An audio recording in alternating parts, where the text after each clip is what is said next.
నాడు యూనివర్సిటీ మంచి భవిష్యత్తు కోసం తెలుగు విద్యార్థులు ఇష్టపడే యూనివర్సిటీ. లేదన్న కార్డు ఇవ్వలేదు, కార్డు ఇవ్వలేదు.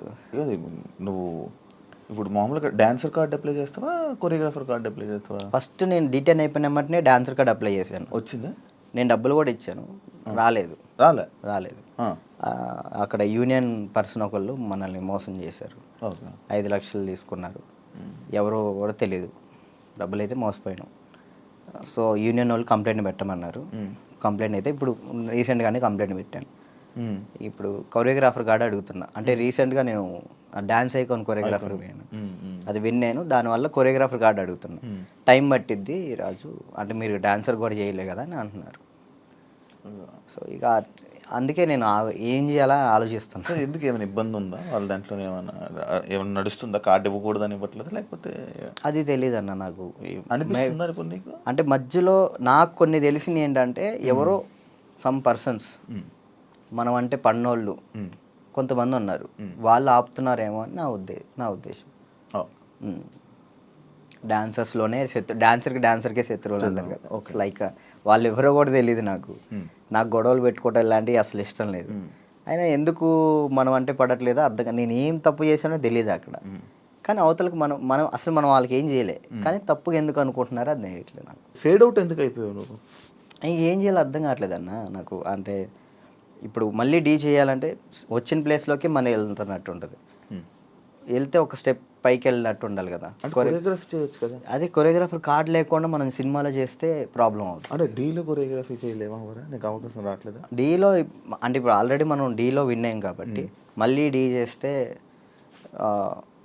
డీ కంటే కొరియోగ్రాఫింగ్ ఒక సినిమాలో లేకంటే ఏదైనా వెబ్ సిరీస్లో దీనిలో చేయాలని నా ఉద్దేశం. అంటే డీలోనే కొరియోగ్రఫీ చేస్తూ అలా సినిమాలకి అలా చేయకూడదా? అలా ఒక దాని మీద కాన్సన్ట్రేట్ పెడితే అది బాగా చేయాలని ఆలోచిస్తాను. ఇప్పుడు డీ మీద కాన్సన్ట్రేట్ చేసాం అనుకున్నా, ఖచ్చితంగా 1 ఇయర్ పాటు మనం దాని మీదే కాన్సన్ట్రేట్ చేసి ఒకటి మనం చేసినామంటే అది విన్ అవ్వాలి. 2 పడవల మీద మనం కాలేయకూడదు, ఒక దాని మీదే ఫుల్ కాన్సన్ట్రేట్ పెట్టుకొని చేయాలి. ఇక్కడ ఏమైంది, ఇప్పుడు మళ్ళీ నేను డీ కొరియోగ్రాఫింగ్ వెళ్ళిపోతాను, ఆ టైంకి కార్డు వస్తే సినిమా ఆగిపోతుంది. కాదు, ఇప్పుడు సినిమా చేయాలంటే కార్డు ఉండాలా? ఖచ్చితంగా కార్డు ఉండాలి, లేకపోతే తీసుకోకూడదా? నేను తీసుకోరు. ఎందుకు? అందుకే ఆగిపోతున్నాను. ఎందుకు తీసుకోకూడదు? నాకు ఆల్రెడీ సినిమాలో ఆఫర్లు వచ్చినాయి. మరి డైరెక్ట్గా హీరోలు డైరెక్టర్లు కూడా మీరు చేయండి కొరియోగ్రాఫింగ్ అన్నారు. ఇప్పుడు మనం సినిమా సాంగ్ చేస్తే సినిమా ఆపేస్తారు యూనియన్స్. అంటే వాళ్ళు పెట్టుకున్న దాన్ని మనం జవదాటకూడదని నేను. అంటే ఇప్పుడు ప్రతిదీ శత్రువులు చేసుకోకూడదు కదన్న. ఇప్పుడు వాళ్ళంటూ ఒక టీం పెట్టారు, ఇది యూనియన్ ఉంది, మీరు యూనియన్ని మీరు దీన్ని పాటించాలని చెప్పేసి అన్నారు. నేను అదే పరంగా నేను కూడా ఉన్నాను. నాకేంటంటే కార్డు కోసం వెయిట్ చేస్తున్నా. కార్డు వస్తే చాలు చేద్దామని రెడీగా ఉన్నా. డ్యాన్స్ క్లాసులు పెడుతుంటావు లేపే. యాక్చువల్లీ ఏం జరుగుతుందంటే అన్న, ఫస్ట్ ఇంటర్వ్యూ మనం డ్యాన్స్ క్లాస్లోనే పెట్టాం. అక్కడ బాగా వచ్చారు జనం. దానికన్నా ముందు ఇంకో డ్యాన్స్ క్లాస్ లేదు నీకు? అది ఖమ్మంలో అది హైదరాబాద్లో ఫస్ట్ అదే. ఫస్ట్ అదే. అక్కడ ఏమైపోయింది, ఎక్కువ మంది జనాలు అయిపోయేసరికి డ్యాన్స్ వేస్తుంటే అది ఆ బిల్డింగ్ మొత్తం షేక్ అవుతుంది అని చెప్పి ఓనర్ గొడవ పెట్టాడు. పక్కన మళ్ళీ చదువుకునే వాళ్ళకి ఇచ్చారు, అంటే సంథింగ్ స్టడీకి ఇచ్చారు. స్టడీయా డ్యాన్సా అంటే నేను కూడా స్టడీయా అంట, చదువుకున్న వాళ్ళని ఇబ్బంది పెట్టకూడదని. ఇది నా కెరియర్, దీన్ని వదులుకోలేను అలానే. నాకు ఏం చేయాలో అర్థం కాలే. ఇక సర్లే ఇక్కడ కాకపోతే మనం ఎక్కడైనా పెట్టుకోవచ్చు, చదువుకున్న వాళ్ళని ఎందుకు ఇబ్బంది పెట్టాలని చెప్పి నేను అక్కడ నుంచి తీసేసాను. తర్వాత గ్రాండ్ ఓపెన్ చేసి శేఖర్ మాస్టర్ని పిలిపించి అదే ఓపెన్ చేశాను. మొత్తం 100 మంది డాన్సర్లు వచ్చారు, వాళ్ళ కోసం సపరేట్ హాస్టల్ పెట్టాను. వారాన్ని అయింది, లాక్డౌన్ పడింది. అదే సెకండ్ లాక్డౌన్ 3 నెలలు పడింది. ఎంత సంపాదించాను మళ్ళీ అంతా వాళ్ళకే పెట్టిన. అంటే వాళ్ళు ఇప్పుడు నా కోసం వచ్చిన వాళ్ళని నేను పంపించకూడదు, వదిలేయకూడదు. అట్లా ఆ లాక్డౌన్లో ఎక్కడికైనా వెళ్తారో కూడా తెలియదు. ఇంకా 3 నెలలు వాళ్ళు ఇచ్చిన డబ్బులే నేను వాళ్ళకే ఇంకా ఫుడ్ పెట్టుకుంటూ పెట్టిన తర్వాత ఇక తీయాల్సి వచ్చేసింది. అది మళ్ళీ పెట్టా. పేరెంట్స్ ఏమంటున్నారు, నువ్వు ఉంటేనే మేము జాయిన్ చేస్తాం అంటున్నారు. నేను ఎలా ఉంటాను, అసిస్టెంట్స్ ఉంటారండి, చిన్న పిల్లలకి అసిస్టెంట్స్ ఉంటారు, వాళ్ళు నేర్పిస్తారు. నేను కూడా ఉంటాను. ఒక 1-2 డేస్ ఉండనేమో, వర్క్ ఉన్నప్పుడు నేను అక్కడికి వెళ్తాను, లేనప్పుడు నేను ఇక్కడే ఉంటానంటే మీరు ఉంటే నేను జాయిన్ చేస్తా, లేదంటే లేదు అన్నారు. ఇక దానివల్ల ఇప్పుడు ఏం పెట్టట్లే. ఆన్లైన్ క్లాసెస్ పెట్టుకుందాం అని చూస్తున్నాను. ఒకవేళ ఇప్పుడు నేను డ్యాన్స్ క్లాస్ పెట్టాను అనుకో, నేను క్లాస్ నీకు మొత్తం సెట్ చేసి ఇచ్చా, నువ్వేం చేస్తా, నువ్వు చూసుకుంటావు? లేదు, చూసుకోలేను. అలా చూసుకోలేదు. వీక్లీ ఒక 2 days 3 days అలానే అట్లయితే నేను చేసుకుంటాను ఖచ్చితంగా. Okay okay. వీక్లీ ఒక 2 days నువ్వు చూసుకోమను అనుకో, నేను వచ్చాను ఆ 2 days పర్ఫెక్ట్. ఆ విషయంలో మాత్రం పక్కా డెడికేషన్. వర్క్ విషయంలో నువ్వు ఏది చెప్పినా కానీ నేను ముందుంటా. ఓకే.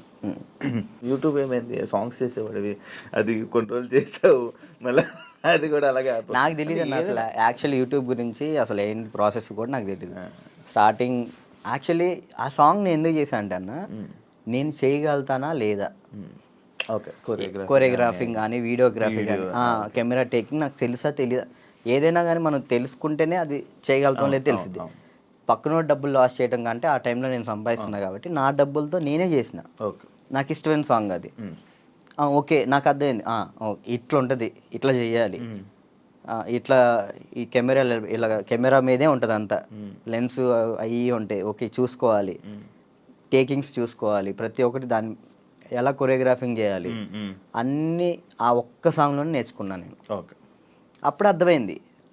ఆ తర్వాత ఇప్పుడు మీరు వచ్చారు, నన్ను నమ్మి సాంగ్ ఇస్తారు, దాన్ని నేను నాకేదో వస్తున్నాయి, డబ్బులు వస్తున్నాయి కదా, నేను ఏది పడితే అది తీస్తే బాగోదు కదా, న్యాయం చేయాలని చెప్పి నేను ఇది నా డబ్బులు ఖర్చు పెట్టుకొని తీసి నా ఛానల్ ఓపెన్ చేసుకొని పెట్టిన. బాగా వెళ్ళింది, అది 10 millions దాకా వెళ్ళింది. దాని తర్వాత ఇప్పుడు బయట చేసిన వెబ్ సిరీస్ సాంగ్స్ కానీ యూట్యూబ్ సాంగ్స్ కానీ అప్పుడు నాకు అర్థమైంది కాబట్టి ఇంకా చేసుకుంటూ వచ్చిన. మళ్ళీ దాని తర్వాత నీకు ఛానల్ నుంచి సాంగ్స్ వచ్చాయా ఈ కొరియోగ్రఫీ చేయని? యూట్యూబ్ ఛానల్ నుంచి రాలేదు, అంటే లేదు, యూట్యూబ్ సాంగ్ నుంచి రాలేదు. ఈ నా ఛానల్లో ప్రయత్నం చేసుకున్నా, దాని తర్వాత 2-3 వచ్చినాయి, అవి బాగా చేసాం, అవి కూడా బాగానే. నేను కూడా సాంగ్స్ చేశాక నాకు అర్థమైంది అనమాట, ఓకే బ్యాక్లో ఇలా ఉండాలి మొత్తం కనబడే. అమ్మో ఎట్లా ఉందన్న నరకకూడదు కదా. నరకం కాదు అసలు, అది ఈ రెండు ఎగిరిపోయేవి, నల్ల అయిపోయేవాడిని. ఒక్కొక్కసారి అప్పుడే చేతులకి ఏమయ్యేవో తెలియవు, సడన్గా పట్టేసి. మీరు కూడా చేశారు కదన్న హనుమాన్ సాంగ్, అయితే మీరు బాగా చేశారు. నువ్వు ఫోన్ చేసావు కదా నాకు, ఫోన్ బాగా చేసావు, నాకు బాగా అనిపించింది. అంటే మీ సైడ్ నుంచి నేను అది ఎక్స్పెక్ట్ చేయలేదు, మీరు అది చేయగానే నేను చాలా హ్యాపీ ఫీల్ అయ్యా. అరే నేను ఎల్లుంటే బాగుండు, శివన్న బాగా చేస్తున్నాడు, మనం ఎల్లుంటే పక్క మనం విన్నాం పక్క. యాక్చువల్లీ బాబీ కూడా బాగా చేస్తాడు. అండ్ ఏమైందంటే మ్యాటర్, నేను డాన్స్ చేస్తానని మన వాళ్ళు వేరే కొరియోగ్రాఫర్లకి ఇలా అడుగుతుంటే, అమ్మో ఆయన కావద్దా, ఆయనక నా వల్ల కాదు అని వెళ్ళిపోయారు. బాబీ ఒక్కడే వచ్చాడు ముందుకి, అడుగుతుంటే బాబీ ఒక్కడే వచ్చాడు, ఇంకా మిగతా వాళ్ళు ఎవరు చేయను అన్నారు. నాకు వేరే వాళ్ళు ఇచ్చినా నేను తీసుకునేవాను కాదు, మిమ్మల్నే తీసుకుంటాను. ఎందుకంటే అన్న డాన్స్ అంటే మెయిన్గా మీరు హెవీగా డాన్స్ చేయటం కాదు, కొరియోగ్రాఫింగ్ అంటే మనం దాంట్లో చాలా చేయొచ్చు. మనం డాన్స్ ఒకటే లైఫా, ఇంకేమైనా ఉందా నీకు తెలియని కళా పోషకాలు ఏమైనా ఉన్నాయా? ఏముండే అన్న, డాన్స్ ఒకటే లైఫ్ అండ్ యాక్టింగ్ ఇష్టం అనమాట చాలా. అప్పట్లో యాక్టర్ అన్నావు, హీరో అన్నావు, ఒకటి చేసా కదా, ఒక సినిమా చేశాను, చాలా అనిపించి ఒక్కటి చేద్దాం అనుకున్నా, ఒకటి చేసిన థియేటర్లో మన పాలవంచ ఖమ్మం సైడ్ పడింది, చాలు అంతే. ఇంకా నేను అదేదో హీరో అయిపోవాలి అట్లని లేదు, యాక్టింగ్ మీద అది సైడ్ క్యారెక్టర్ పక్కన చిన్న క్యారెక్టర్ అయినా కానీ యాక్టింగ్ బేస్ ఉంటే చేస్తాను, అది ఏదైనా చేస్తా. ఓకే.